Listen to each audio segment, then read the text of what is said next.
In this world, countless girls endure unimaginable torture at the hands of others. But how many of them actually speak up about it? Less than 40% perhaps? Do you know why? It's not just the fear of judgment. It's because we, as women, dread reliving those traumatic moments, forcing ourselves to go through the pain over and over again as we explain what happened. And even if we gather the courage to speak, what do we get in return? Justice? Hardly.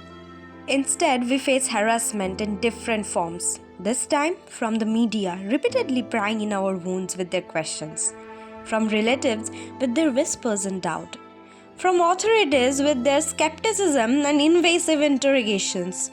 The cycle of this pain continues, and the list of tormentors only grows. At the age of 16, I was such a girl who saw the world through a lens of trust and warmth. I believed that everyone around me had good intentions, that every smile concealed kindness, that every friendships were genuine. But life had its own lesson to teach. It didn't take long for me to realize that not everyone is a friend and trust is a fragile thing, easily given but not always deserved. It wasn't always like this. Things only changed after she stepped into my school. That's when my world began to fall apart. Hello everyone, I am Nana and this is my story. I am 22 years old now and let me take you back to when it all began, when I was just 16. I still remember the day I stepped into my school.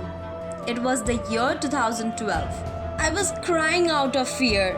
After all, what could you expect from a little kid in class 2? Slowly, I got introduced to everyone in my class.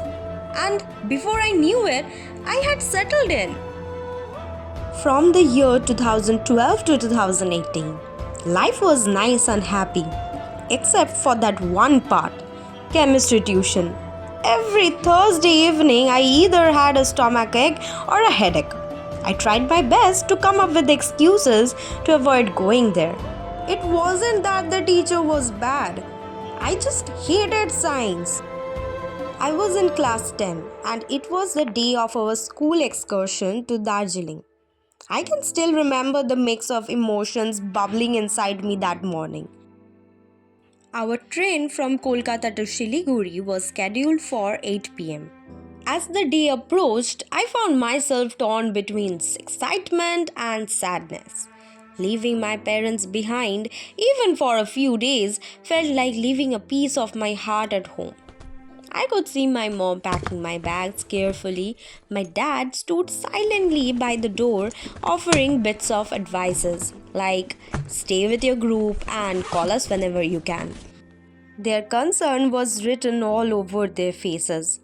But they smiled for me, wanting me to be happy and enjoy this experience. But the moment when I had to step out of my house, my heart grew heavy.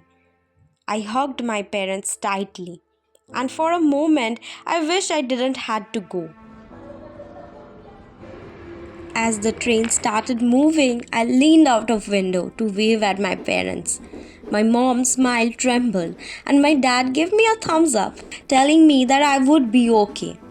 The journey had just begun, and little did I know that this trip would be the part of something that would change my life forever. To know what happened next and hear the full story, make sure to subscribe the channel. Don't forget to like, share and comment your thoughts. Stay tuned for more.